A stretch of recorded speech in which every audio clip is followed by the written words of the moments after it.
The house on the bay is located in Brighton, overlooking Port Phillip Bay.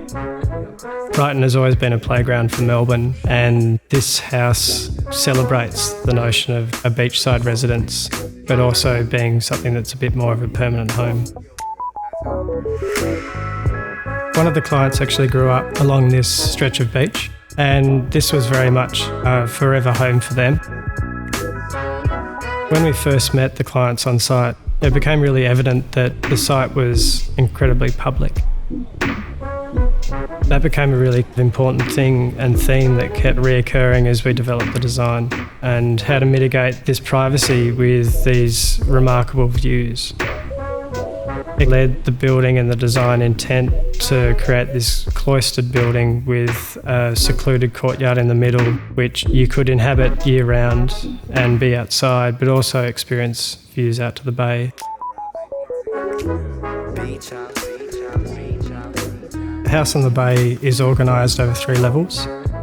Entry is on the middle level, or the first floor, which contains the main living spaces and the main bedroom, ensuite and 2 studies. As you open the door, you're presented with the internal courtyard with the layer of the bay beyond. And that's really the moment where the site is celebrated. On the ground floor, there's secondary bedrooms with a gym and car parking. And on the upper level is a roof terrace, which has been imagined as this really beautiful garden space. There's very different ways to experience the site just in terms of where you are vertically.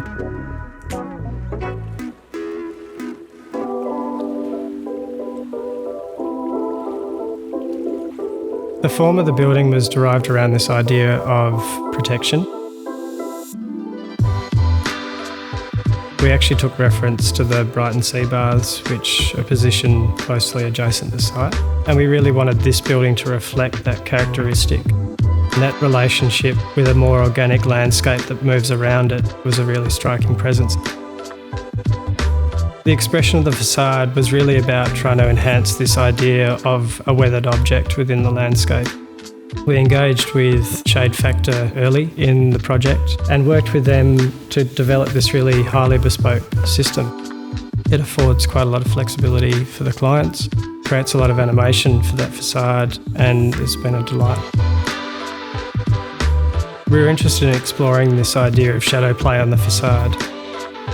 To enhance this idea, we employed scallops.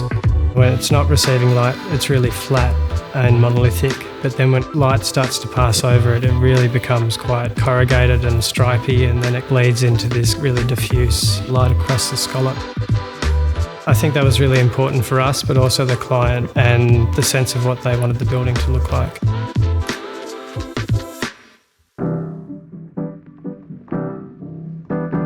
The materials of the home are fairly pared back.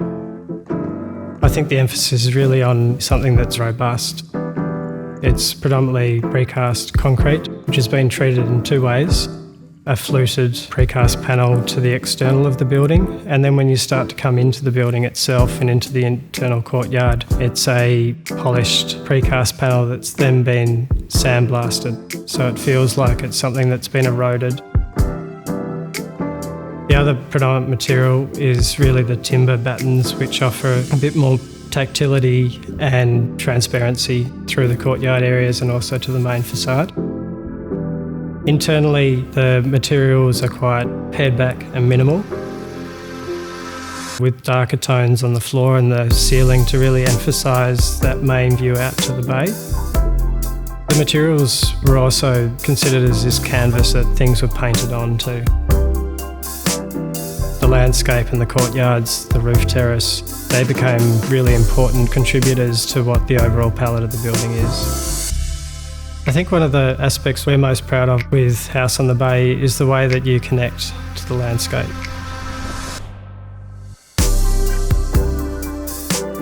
I think this house achieves the celebration of the view while offering a level of privacy and comfort, and I think that's something we're quite proud of.